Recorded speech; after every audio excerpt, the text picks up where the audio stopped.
पैदाइश बाब नंबर 38। यहूदा और तमर।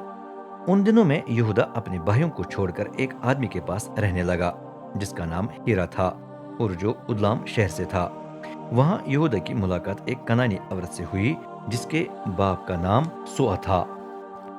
उसने उससे शादी की, बेटा पैदा हुआ जिसका नाम यहूदा ने ईर रखा। एक और बेटा पैदा हुआ जिसका नाम बीवी ने ऊनान रखा। उसके तीसरा बेटा भी पैदा हुआ, उसने उसका नाम सिला रखा। यहूदा कजीब में था जब वो पैदा हुआ। यहूदा ने अपने बड़े बेटे ईर की शादी एक लड़की से कराई जिसका नाम तमर था। रब के नजदीक ईर शरीर था, इसलिए उसने उसे हलाक कर दिया। इस पर यहूदा ने ईर के छोटे भाई ओनान से कहा, अपने बड़े भाई की बीवा के पास जाओ और उससे शादी करो ताकि तुम्हारे भाई की नस्ल कायम रहे। ओनान ने ऐसा किया, लेकिन वो जानता था कि जो भी बच्चे पैदा होंगे वो कानून के मुताबिक मेरे बड़े भाई के होंगे। इसलिए जब भी वो तमर से हम बिस्तर होता तो नुतफा को जमीन पर गिरा देता, क्योंकि वो नहीं चाहता था कि मेरी मारिफत मेरे भाई के बच्चा पैदा हुए। ये बात रब को बुरी लगी और उसने उसे भी सजाए मौत दी। तब यहूदा ने अपनी बहू तमर से कहा, अपने बाप के घर वापस चली जाओ और उस वक्त तक बेवा रहो जब तक मेरा बेटा सीला बड़ा ना हो जाए। उसने ये इसलिए कहा कि उसे डर था कि कहीं सीला भी अपने भाइयों की तरह मर न जाए। चनाचे तमर अपने मायके चली गई। काफी दिनों के बाद यहूदा की बीवी जो सुआ की बेटी थी मर गई। मातम का वक्त गुजर गया तो यहूदा अपने उदलामी दोस्त हीरा के साथ तिमनत गया जहां यहूदा की बेड़ों की पश्म कतरी जा रही थी। तमर को बताया गया, आपका ससुर अपनी बेड़ों की पश्म कतरने के लिए तिमनत जा रहा है। ये सुनकर तमर ने बीवा के कपड़े उतारकर आम कपड़े पहन लिए। फिर वो अपना मुंह चादर से लपेटकर एनियम शहर के दरवाजे पर बैठ गई जो तिमनत के रास्ते में था।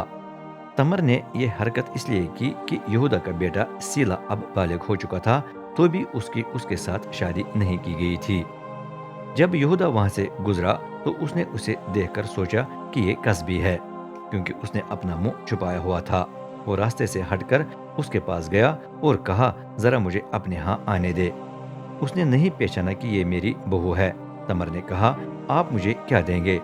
उसने जवाब दिया, मैं आपको बकरी का बच्चा बेच दूंगा। तमर ने कहा, ठीक है, लेकिन उसे बेचने तक मुझे जमानत दें। उसने पूछा, मैं आपको क्या दूं?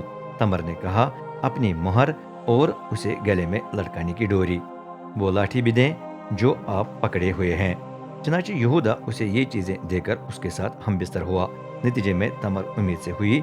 फिर तमर उठकर अपने घर वापस चली गई।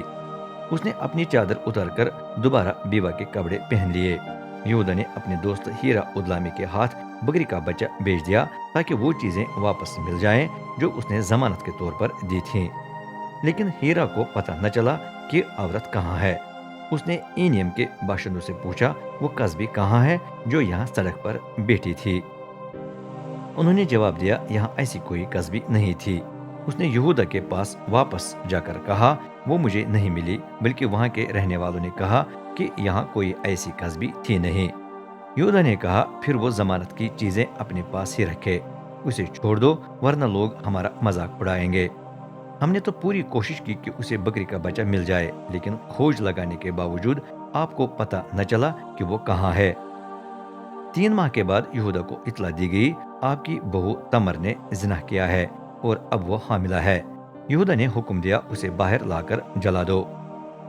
तमर को जलाने के लिए बाहर लाया गया तो उसने अपने ससुर को खबर भेज दी, ये चीजें देखें, ये उस आदमी की हैं जिसकी मारिफत में उम्मीद से हूँ। पता करें कि ये मुहर, उसकी डोरी और ये लाठी किसकी है। यहूदा ने उन्हें पहचान लिया। उसने कहा, मैं नहीं, बल्कि ये औरत हक पर है, क्योंकि मैंने उसकी अपने बेटे सीला से शादी नहीं कराई। लेकिन बाद में यहूदा कभी भी तमर से हम बिस्तर न हुआ। जब जन्म देने का वक्त आया तो मालूम हुआ कि जुड़वा बच्चे हैं। एक बच्चे का हाथ निकला तो दाई ने उसे पकड़कर उसमें सुर्ख धागा बांध दिया और कहा, ये पहले पैदा हुआ। लेकिन उसने अपना हाथ वापस खींच लिया और उसका भाई पहले पैदा हुआ। ये देखकर दाई बोल उठी, तू किस तरह फूट निकला है? उसने उसका नाम हारस यानी फूट रखा। फिर उसका भाई पैदा हुआ जिसके हाथ में सुर्ख धागा बंधा हुआ था। उसका नाम ज़हरा यानी चमक रखा गया।